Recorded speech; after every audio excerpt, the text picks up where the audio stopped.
Hello, everyone, and welcome to the Insights of a Headhunter.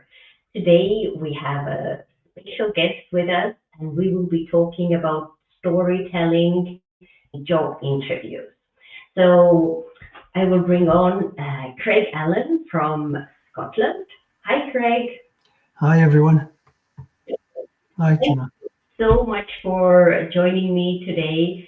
And for people who don't know you yet, tell us who you are and what you do. Thanks, Tina. I'm Craig Allan, also known as the Black Knight, which is a name that comes from my business logo, which features the black chess knight.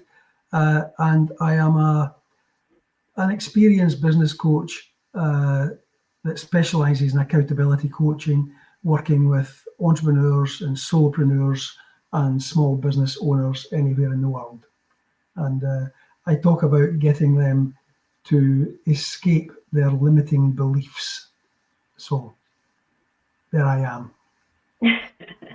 And I think the way we met, or the way I remember you, is through storytelling. And storytelling is something that's so important nowadays, especially during job interviews and also during meetings when you want to get your message across. And you do it so well. So I wanted to invite you. I've seen so many videos of you talking about leadership and really what connects and makes you memorable are the stories. So how did you start with storytelling? Oh goodness, that takes me all the way through my childhood. My father and my brother, we were great storyteller jokes, if you like. We used to tell jokes within the family. And as my brother and I got older and went for a pint together, then we would meet up with our friends and they would all be telling jokes. And of course, when someone tells a joke that's a funny joke, it reminds you of another joke. And of course, the whole thing continues endlessly sometimes. So that's really how it started. But in business terms, I realized that by creating a story and sharing it, it made the message that I was trying to convey, whether it was in a training course or whether it was in a client presentation, it made the message that I was trying to convey all that much more memorable.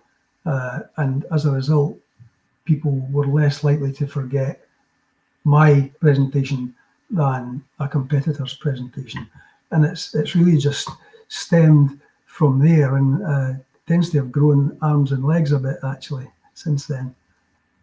And I really remember you telling leadership stories, and I think that's very useful for during job interviews as well. We have the question, tell me about your leadership style, but somebody who has not yet been in a managerial position, if they need help, I think one of your idols is Shackleton. Oh, yes. How would you approach the question about leadership when a person doesn't have leadership skills yet? Yeah, well, I think it's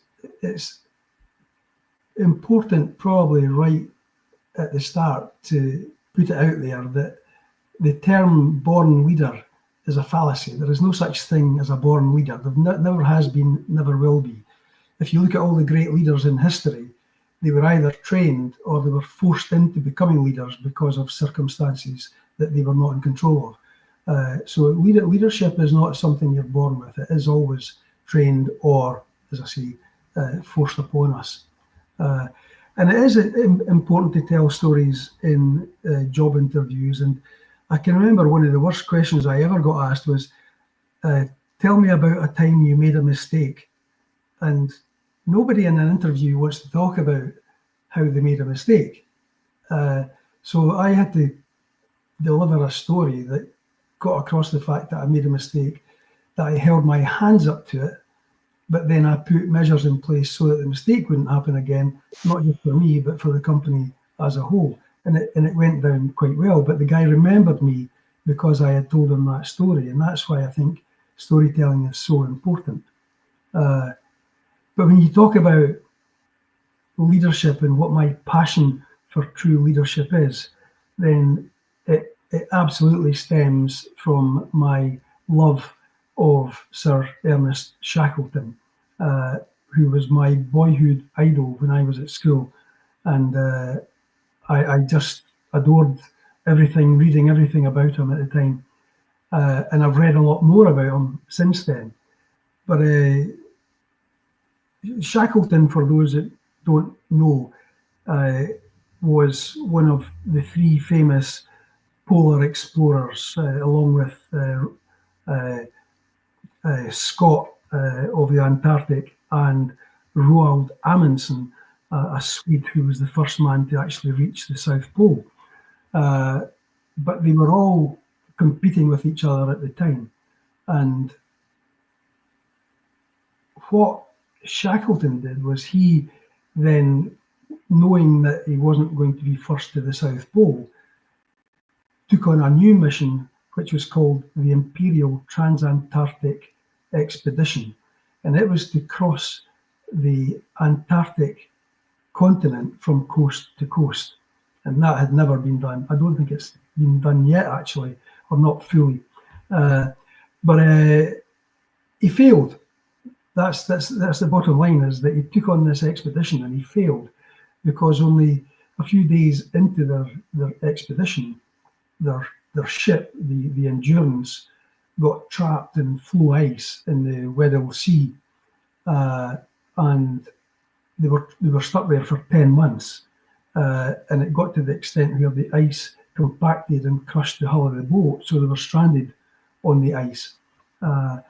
And so the story about Shackleton's expedition or exploration became one of survival. He had 28 men and 67 dogs with them on that expedition, big haul, sled dogs, and he had to think about how he was going to save everyone now. So the actual mission changed entirely. And now, only 12 months earlier, because this is in 1914, and only 12 months earlier, at the North Pole, there was a captain called Vilhjalmur Stefansson, who captained a ship called the Karluk, and he was on an expedition to discover the North Pole. Now, the exact same scenario happened with Stefansson, and their ship got trapped in floe ice. Mm-hmm. But from there on, the differences between the two leaders were as far apart as the poles themselves. Whereas in the south with Shackleton, his men all worked with each other, for each other, and when their tasks were finished, they went and helped someone else. They sang as they worked, and the camaraderie amongst them was absolutely fantastic. And they all respected the man they called the boss, Sir Ernest Shackleton, and also his right-hand man, who was called Frank Wild. Now, at the opposite end of the planet, when the Karluk got into difficulties, then they disintegrated into a band of one-man bands. They all looked after themselves and didn't care about their teammates. They started arguing and stealing and fighting. And when you lose all control like that, then the ravages of the North Pole took every one of them, and very, very soon they were all dead. Excuse me. In the south, though, Shackleton had, as the floe ice crushed the Endurance and took it beneath the ice, they took off the life rafts, which were open wooden life rafts, and they remained on the ice whilst it was solid for up to, I think it was 10 months in total. But then as the ice started to break up, they were forced to get into the boats and try to find land or find safety. Now, the first land they found was rather hostile. It was called Elephant Island. And it was called Elephant Island because it was populated by a huge colony of elephant seals and penguins and seals and that. So they hauled up onto the beaches there, and they made one of their, well, they made camp, they made one of the turned over boats, one of their shelters, etc. But they realised that no one knew where they were. Back home, everybody presumed they were dead. Therefore, Shackleton knew that they needed to do something drastic to get help so that everybody could get home safely. So he took 5 men, and in one of the rescue boats, he rowed and sailed for 800 miles across the Weddell Sea, which is the most dangerous sea on Earth. And it was regarded as the greatest boat journey ever made, still is. And eventually he got back to South Georgia Island, but he landed on the wrong side of it because the whaling stations were all at the other side. So what they had to do was they had to scale a range of mountains in the most extreme conditions, and then get across to the whaling station, where once they recognized who he was, they gave him ships to go and rescue his men from Elephant Island. But that was 5 months from the time of leaving Frank Wright in charge on Elephant Island to coming back and rescuing them. And of course, the story is that he rescued every single one of his men. But there were harrowing stories along the way that actually made this expedition what it was, a scientific success, but also the creation of the man that has become recognized as arguably the greatest leader of all time. And the kind of things that happened were on the floe ice. They were trying to make distance between them and the ship. And at one point, Frank Wright fell into an ice crevasse attached to one of their pack donkeys. And they managed to rescue Frank Wright, but they lost the donkey, which had the majority of their food rations on it. So they were very limited with their food from there on in. And Frank Wright was quite seriously injured in that fall. And one night around the campfire, seeing Frank Wright deteriorating, Shackleton gifted his only biscuit ration of the day to Frank Wright to help him have the strength to fight on, because they were so close. Now, that thinking about that in pure leadership terms, that for me, that one gesture defines what leadership is about. It's not about you, it's about the people that are in your team. It's about the people that you are responsible for. And he showed that perfectly well there.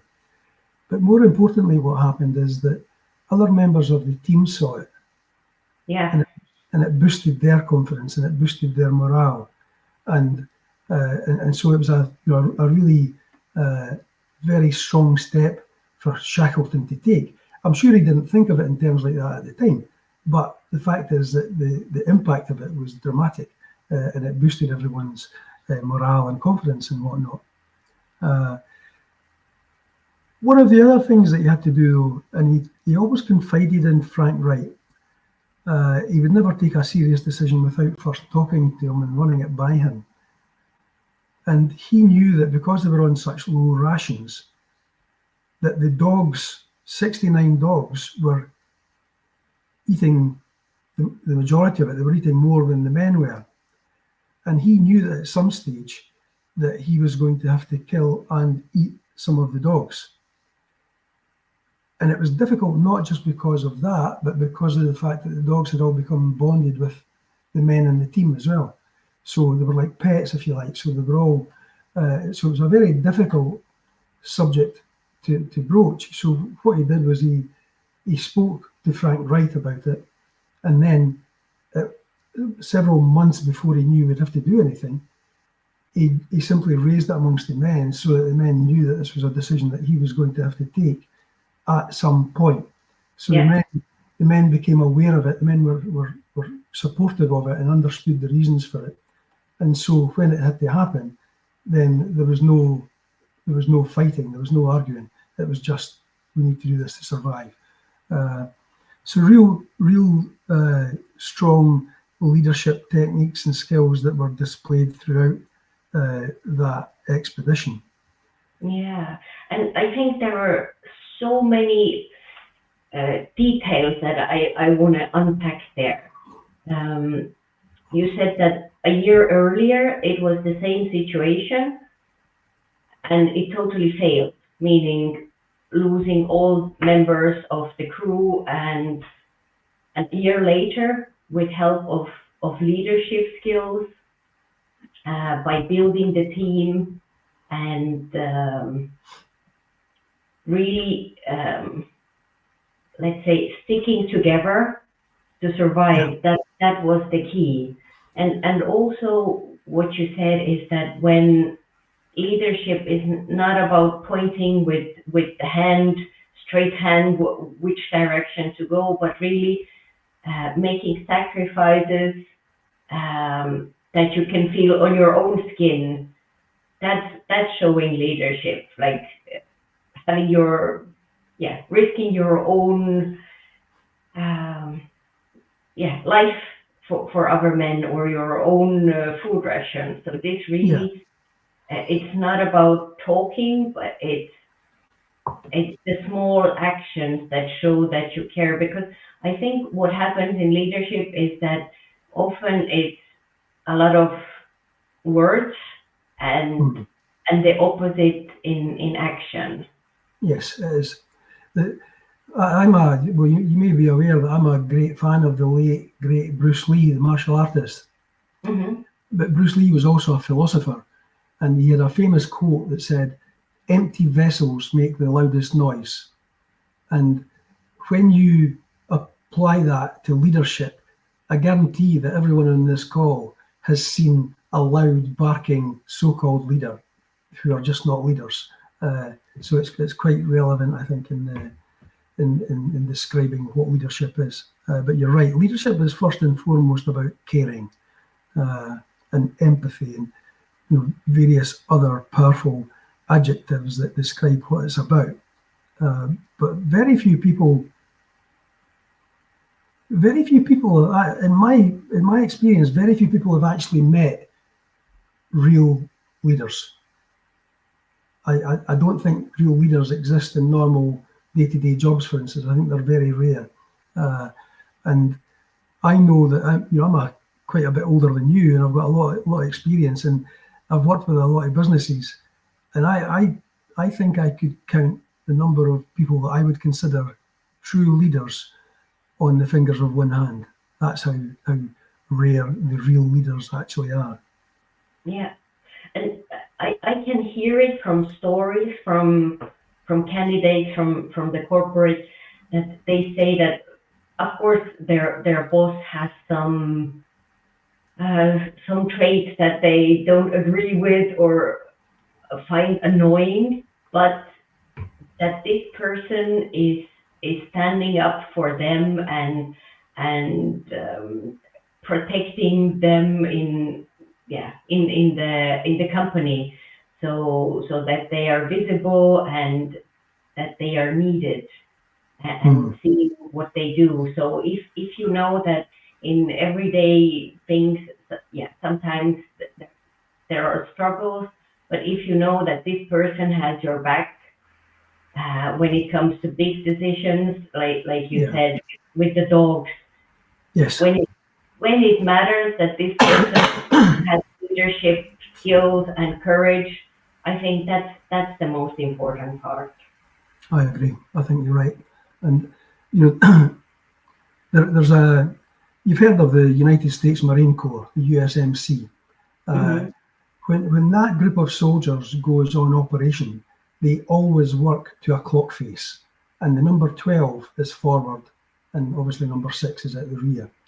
Mm-hmm. And you'll have heard it in the movies time and time again, but the most reassuring phrase that soldiers can hear when they're out on operation is, "I've got your 6." Mm. Right? It's because the guy at number 6 is only looking forward, and he's watching everybody to make sure that they are safe and protected. And it really, well, it does, and it really reassures the rest of the team. But if you adopt that, and I've written about this on LinkedIn in the past, but if you adopt that and bring it into the business world, where a leader says to his team, "I've got your 6," can you imagine how much effort that team is going to put in to get in whatever result they are required to get? You know, this is leadership 101. It's motivation 101. If you tell your team that they're that important to you, that value to you, that you've got their back, whatever goes on, then they will be the best team on the planet. That's just a matter of fact. Yeah. There is one request for a favorite story. It's about the Queen and the fabric. So before goodness. we go to the comments, please tell us that, what we can learn from that. This is a story that when I first heard it made me very emotional because, and it's about my mum. My mum worked in a silk making factory during the war, making silk for parachutes, in fact. The factory was based only 8 miles from where we live today, and it was called Winter Tours. Now, my mother was an expert weaver and an expert seamstress and machinist. But my brother was in the civil service, the Scottish Civil Service, for more than 50 years. And through his position in the civil service, he was invited with guests to go to Holyrood Palace in Edinburgh for the Queen's garden party. And of course, my mum was a huge fan of the Queen and the royal family. And of course, my brother said, "We'll go to meet the Queen." And so she was all dressed up in her line. She was highly excited about it. And they had a wonderful day. And then towards the end of the day, the ushers organised all of the visitors, the guests, into 2 lines, 2 columns. And down one line, Prince Philip, the Queen's husband, walked and greeted everyone. And down the other line, the Queen walked and greeted everyone. And right at the end of that line was my brother and my mum. And when Prince Philip got to the end of the line, he politely took my mum's hand, shook her hand and said, "Thank you for coming, I hope you've had a good day." And that was it. He was about to walk away when she pulled him back in and she said, "You know, I was one of 5 women who made the material for your wife's wedding dress." And of course, immediately he looked at her with disbelief, you know, and of course he retorted right back to my mum and he said, "Oh, really? And what was that material called? Can you remember?" She said, "Yes, indeed. It was called Duchesse satin, and it was in this particular kind of pearl effect colour." And he went, "My goodness, you're right. I remember it. It was and he spoke to my mum for a good 10 minutes or so about the stunning quality of this material that she and 4 other women had created for the Queen's wedding dress. So and my brother didn't know about it until that very moment. And it was when he come home that he phoned me to tell me, "Did you know that Mum made Queen's materials for her wedding dress?"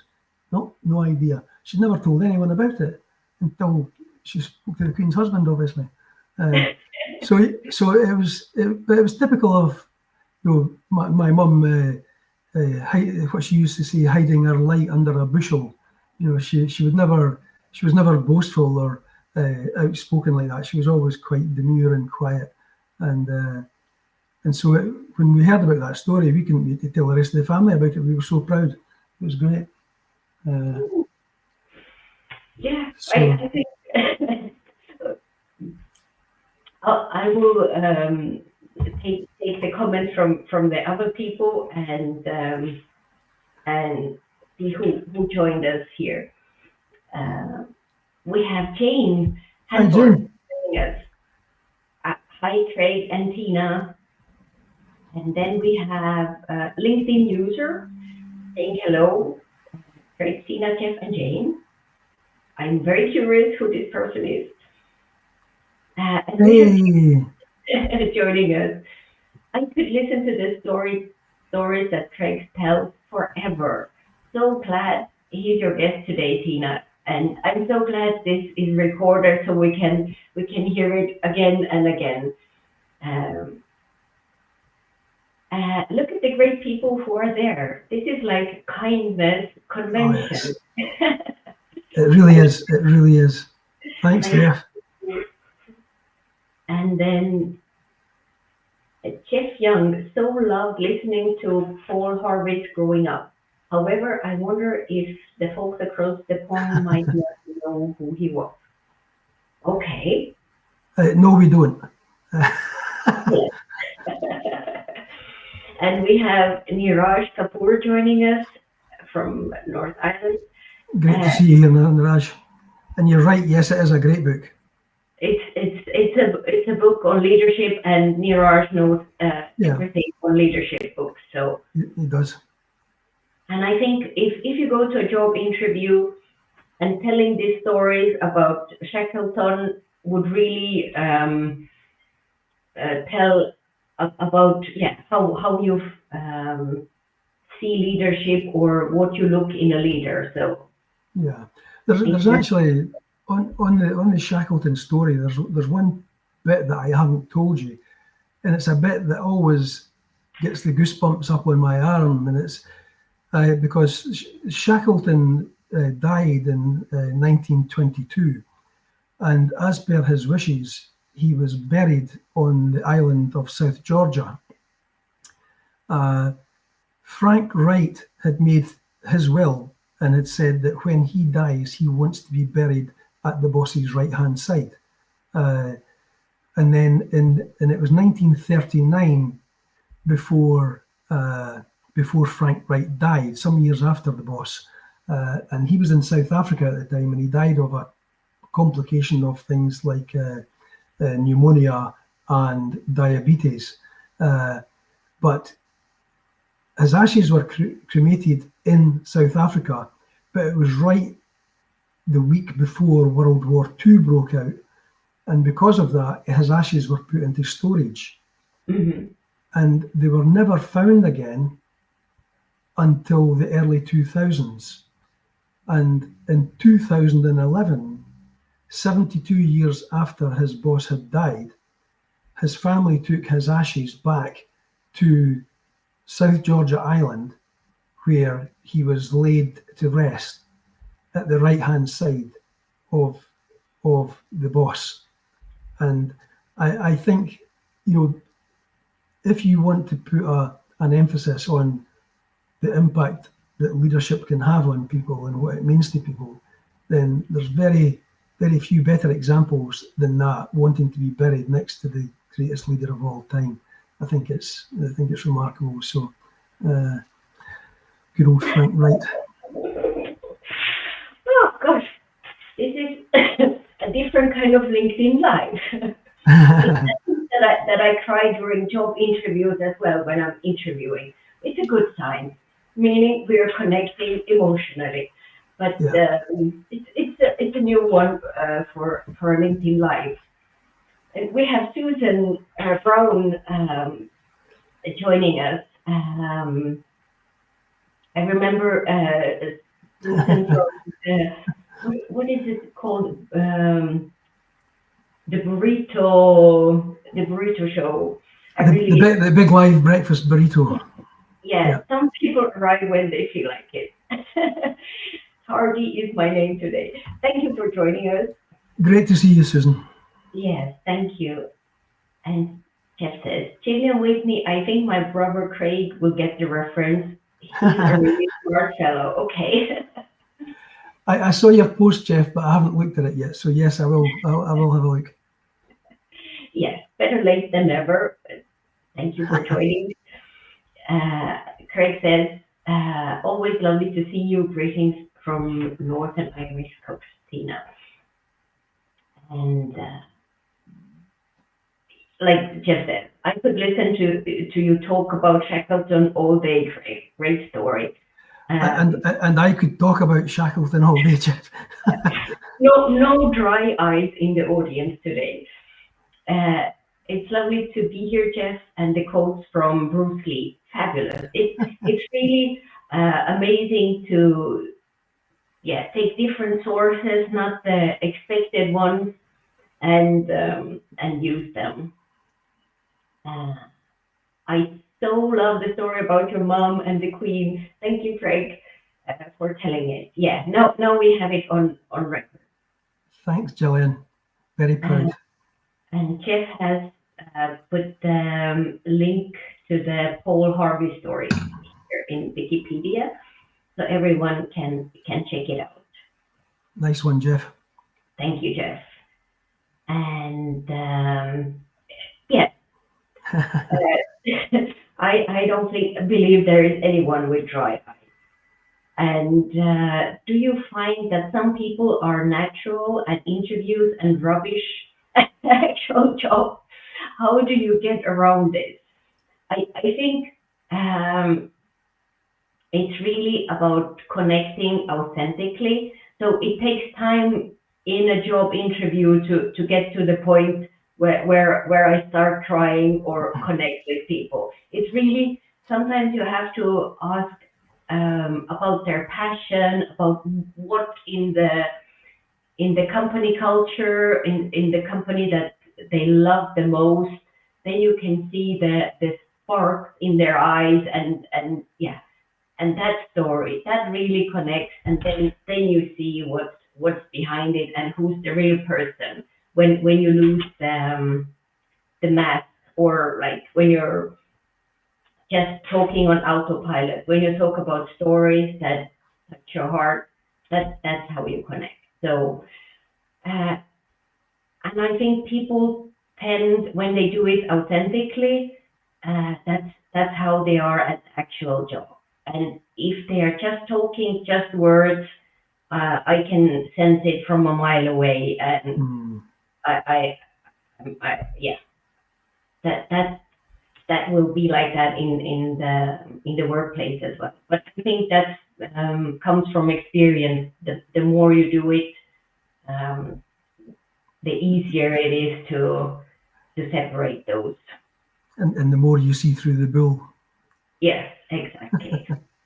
I think it's interesting though that in your line of work, in the interviewing side, that interviewing is like an extremely short version of meeting someone at a networking event or in a pub. What you're doing is you're having a conversation that helps you understand each other, and you'll get an idea as to how genuine or not each other are during that period. So it's just that you've got a lot less time to do it in.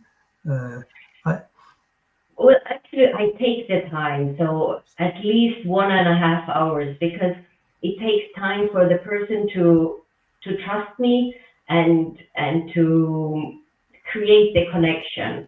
So if you rush it, then you will not find out what is the motivation, where the person, what are their goals, what are their dreams, more stuff than they would ever share with their friends and family. But it's about listening and also being present. I think that's what people want, to be seen and heard and respected. Absolutely. All right. Thank you, Craig, for sharing your stories, for remembering great leadership, that it exists, and that we can aim for that. How can people come in contact with you? Where can they find you? Well, I'm very easy to find on LinkedIn, and very soon I'll be able to get found on YouTube as well. So they're probably the best places. And of course, my website is simply different-mindset.co.uk. and anyone can contact me there too. Brilliant. Thank you so much, Craig. And thank you everyone for joining us. Thanks, everyone. Have Thank a you. lovely evening. Bye-bye. Thank you, Tina. Thanks, everyone. Bye.